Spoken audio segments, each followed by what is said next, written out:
300 by Frank Miller and Lynn Varley. That is story and art by Frank Miller and colors by Lynn Varley. And obviously, this is the graphic novel. So, with one or two exceptions, I've not really been doing graphic novels on this channel, but I'd like to start making it a feature. It's probably something, at least initially, I'm not going to be doing a lot of for a couple reasons. One, out here in Vietnam, I don't have a lot of access to graphic novels. And secondly, at the moment, I'm a little busy, so don't have a ton of time to make videos. But you never know. Either of those circumstances could change in a few years. And at which point I might do it more regularly, or it might just be a thing that I do once in a while. But at any rate, I've been thinking I'd like to introduce it into my repertoire of reviews, something that's been largely absent from this channel up until this point. I've decided that with the graphic novel reviews, I'm not going to count these towards my weekly page count, and I'm not going to do a written review with the graphic novels. So usually on my blog, I have a written review to accompany any book reviews, video book reviews I do on the YouTube channel. For the graphic novels, just to save myself work, I'm just going to do video reviews because you know something like this you could easily read in an afternoon. In my case, I think it took me 3 afternoons, but that's just because I split this into little bits. But you could easily read this in an afternoon, so I don't want to overload myself by making myself do written reviews of everything, just video reviews. Anyways, enough about me rambling about the system I'm going to use for reviewing. Let's talk about this one. So, believe it or not, I have never seen the movie 300. Um, it came out in 2006. I remember being vaguely interested in it because I was kind of interested in ancient history when I was young. But it didn't get great reviews, as I recall, or it got rather mixed reviews or divisive reviews. Some people really loved it, some people really hated it. And it got slammed for not being very historically accurate.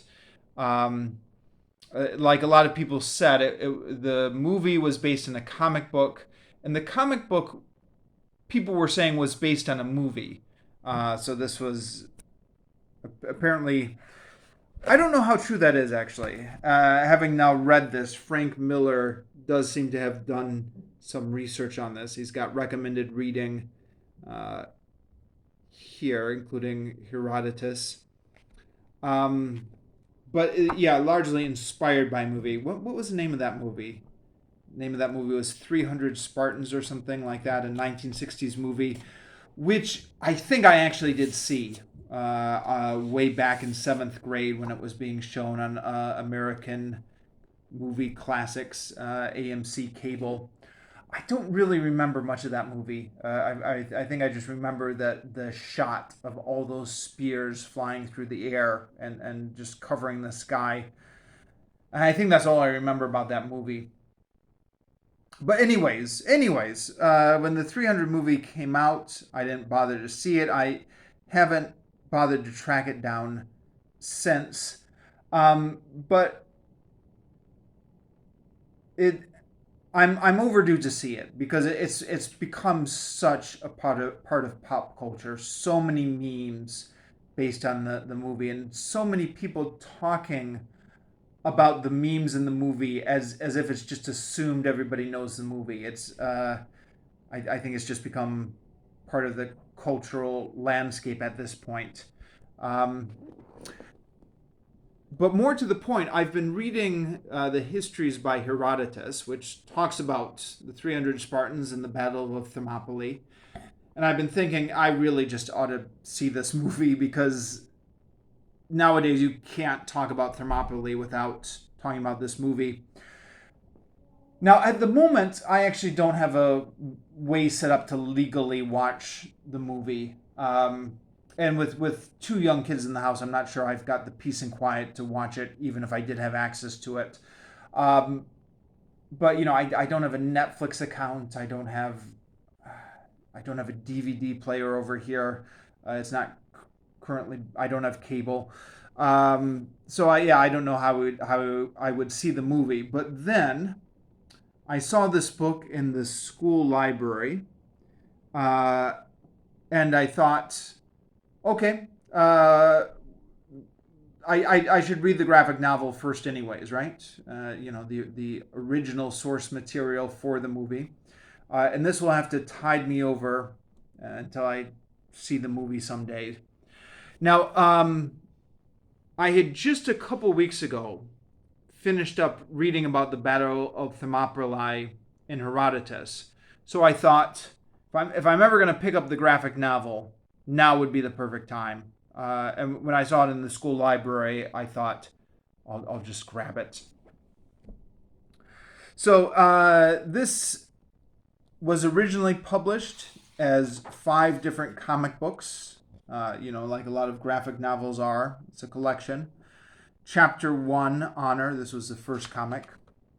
Now, according to Wikipedia, when these comics were originally published, every page was a full page spread. So to put this in the graphic novel, they've just made it longer like this. I have never been a huge Frank Miller fan, although I've never really given him a proper chance. I don't think I've ever, until now, carefully read anything he's put together. I find some of these visuals a little bit confusing. Like, what exactly is going on here? The head's getting yanked back. There's a conch. Is he getting hit over the head? Is he getting what's going on back there? And there are several panels like that. I don't know if it's just me or what, but there are a lot of panels where I have a bit of a tough time telling out exactly what's going on. But the story is not overly complicated. So if there's a panel where the visuals are a little bit unclear, it was easy to just keep flipping through it. I probably should have stopped and appreciated the art more, but I just kept going through. So, yeah, this is, of course, the famous Battle of Thermopylae, and it's famous for not being very historically accurate, but I think it's historically accurate in the broad strokes, not in the details, but there are some things that broadly line up with real history. Now, I don't want to set myself up as an expert. I've read Herodotus. I'm reading Herodotus. Have read Herodotus's account of the Battle of Thermopylae, which to be honest, I probably only half remember now that it's been a couple weeks. There was one part here. Where was it? Oh yeah, here we go. Spartan says, "Come and get it," and I remembered that because that was that Dan Carlin made a big deal of that line in his podcast, King of Kings, which I reviewed that on this channel. He talks about what that's such an iconic line, and it's been translated into many different languages, and it was like on the flag of Texas or at one time. I think it's still being used as like a pro-gun slogan or a gun rights slogan. Come and get it.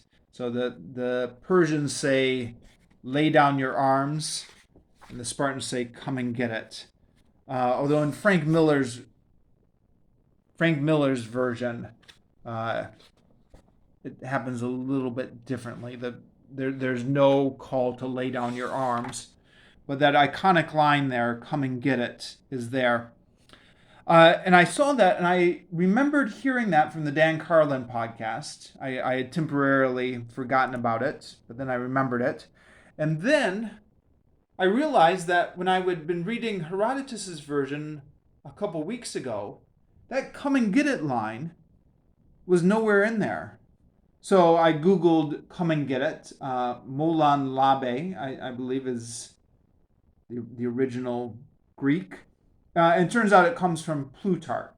So Plutarch, I guess, also wrote about the Battle of Thermopylae, or about King Leonidas.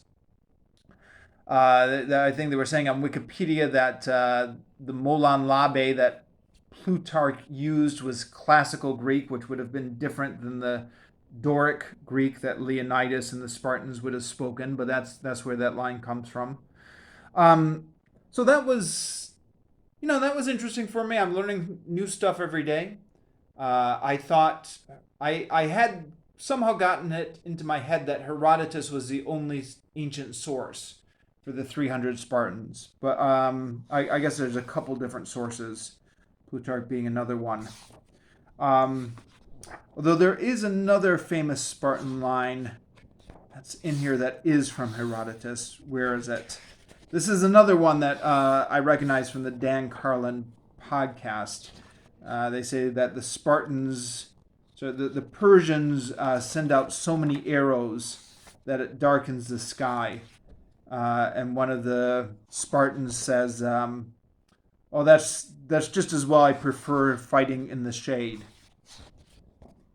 That one actually is in here somewhere, and that one was in Herodotus. Apparently, the Persians. Dan Carlin makes a big deal of this. Persians were famous for their pithy one-liners. They didn't talk a lot. They had very pithy one-liners when they did talk. Dan Carlin said that this is where we get the word laconic from. Laconia is the Spartan.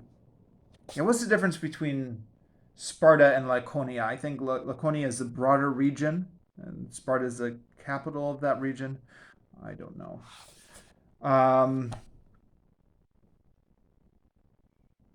Oh yeah, here we go.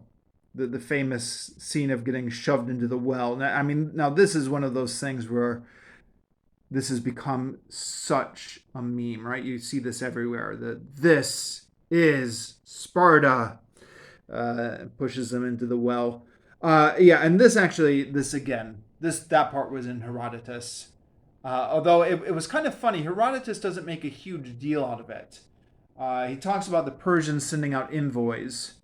And then, like 2 chapters later, he mentions, almost as an aside, that the Persians were still mad about what happened to the envoys when the Spartans threw them into the well. And what is not here in Frank Miller's comic book is that the Spartans repented of this because it was a sacrilege to kill a messenger. So they had to send envoys to Persia, offering their lives in exchange for the lives of the messengers that they had killed, which King Darius, I think it was still King Darius at the time, refused to accept. Yeah, is that right? It was King Darius at the time that the messengers were sent out, not King Xerxes. But yeah. Yeah. Sorry, I said I didn't want to play the expert and do the historical nitpicking here, but I can't help myself. It's interesting to bring in what I've learned from other sources, even if I'm still learning, still partially understanding this.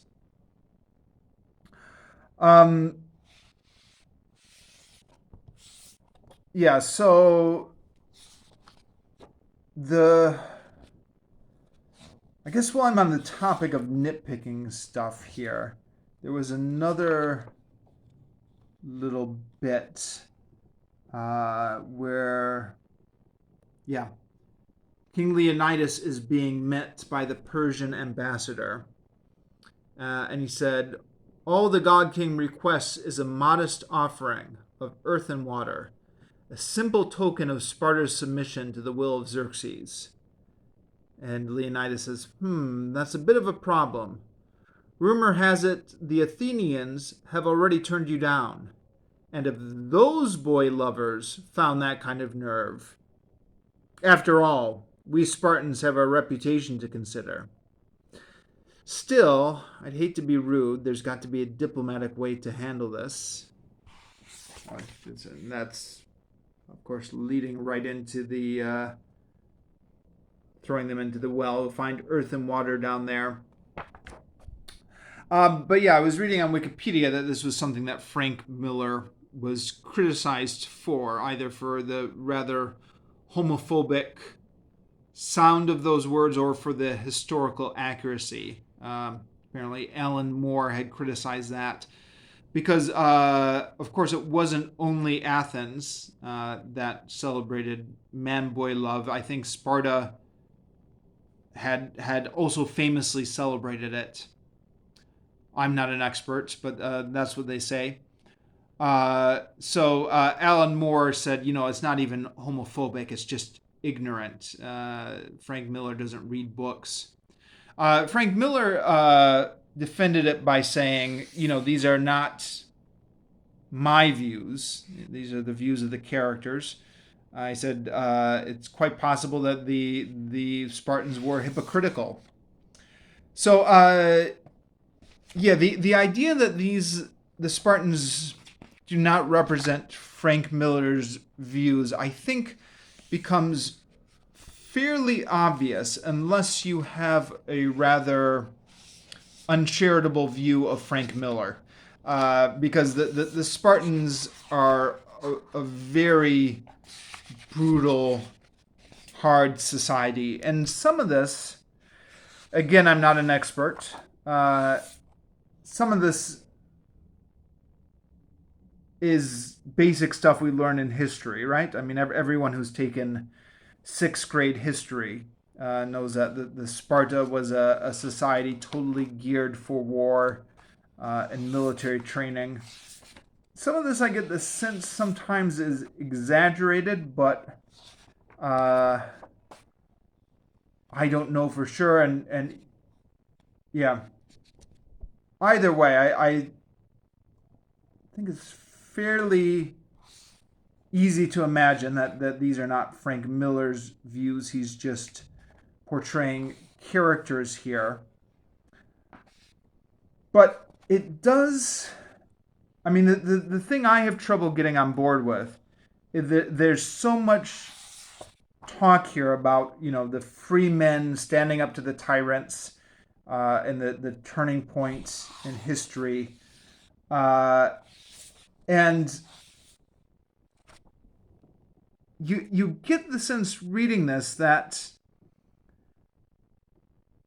really if this is what Spartan society is like, even though this might be an exaggerated version of it, then really you might as well just let the Persians take over. I mean, how much worse can it get? It seems like the Spartans are already living in some sort of military dystopia. Now, of course, they're also protecting all of Greece, so they're also protecting the Athenians. Although that's not really in the text of the book. That would be some sort of something that's very much in the background if you connect those dots at all. And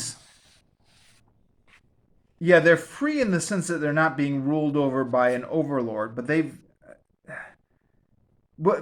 got a king. And again, where is it?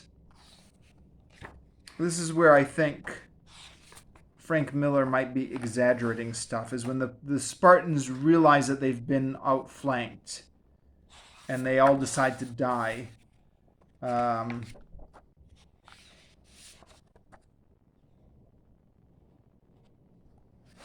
Where is it? King Leonidas is essentially telling his soldiers that they're all going to die there. And one of the soldiers says, "We're with you, sir." And he says, "I didn't ask." Oh, yeah, here it is. "We're with you, sir, to the death. I didn't ask. Leave democracy to the Athenians, boy." Um, so, the fact that he's emphasizing this, going out of his way to emphasize this, I think obviously this is not his own views, but then, yeah, why are we rooting so much for the Spartans? I mean, what does it mean for them to what does it mean that they're free men instead of slaves when it's emphasized so much that they have no freedom or no democracy?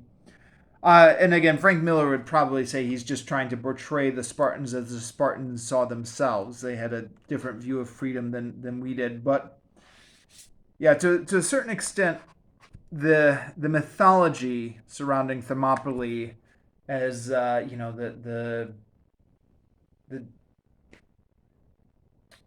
the idea that if the Persians had won this battle, Western democracy as we know it would have been snuffed out and never have been born. You hear people say that sometimes. It finds it's a little bit difficult to maintain that with this dystopian Spartan society. Yeah.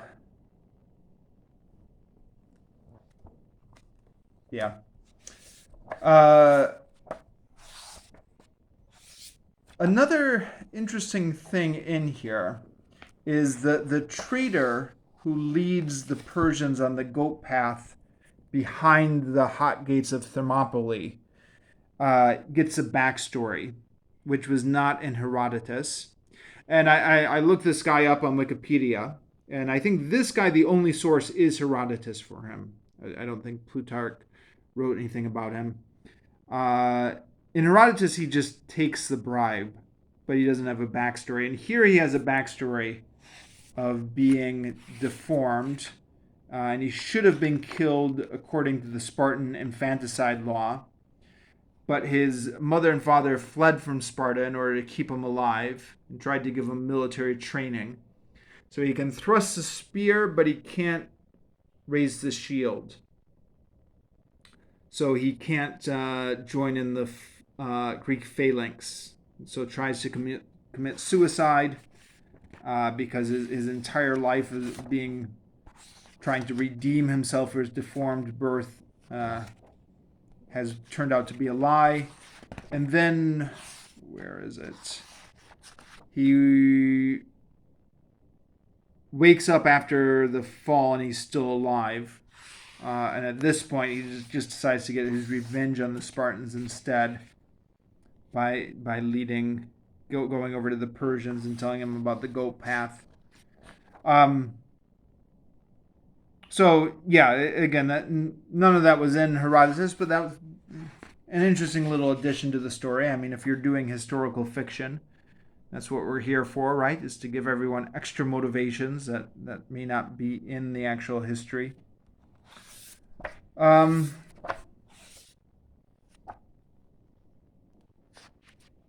Yeah, what else is there to say about this book?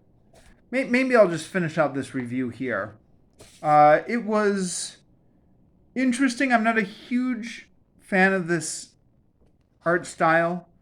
Not quite sure what the point of this story was, because the Spartans seem so dystopian that it's a little bit difficult to root for them. But this is, I don't know. I always love historical fiction because I've got a tendency to forget history fairly easily after I read it. But if it's part of a story, a novel, a movie, a book, a comic book, I remember it much better.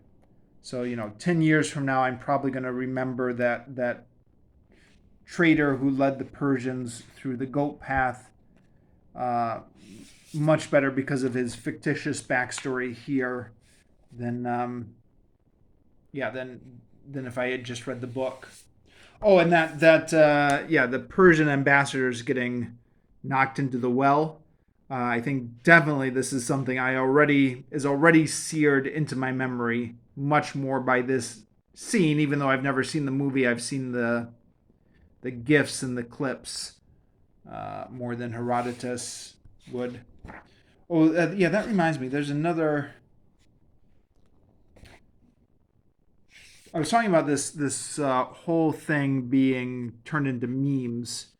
Um, the Leonidas asks his men, Spartans, what is your profession? And they all raise up their spears and cheer. You see, old friend, I brought more soldiers than you did. So the idea, which I think is historical, that the Athenians were not professional soldiers. There were very few professional soldiers in the ancient world. There were just men who had worked on their farms or worked their trade and got recruited into the army. Except the Spartans actually were dedicated professional soldiers because, I hope I'm not getting this wrong, somebody correct me, they had a class of slaves, the Helots, who tended to everything in Sparta, and the Spartans themselves were just purely warriors. So they're trying to claim that they are the better soldiers because they're the only professional soldiers. Anyways, somebody, I believe this was a British friend, was telling me at British soccer games, this was a cheer. Spartan, what is your profession? And then woof, woof, woof. And he was explaining it like as if everyone had seen the movie and everybody knew that meme. That was one of those moments when I thought, okay, this has become so embedded in our pop culture or in our general society now that I'm going to have to see the movie one of these days. Still haven't seen the movie, but now I've read the comic book. Okay, now I really am going to shut down the review.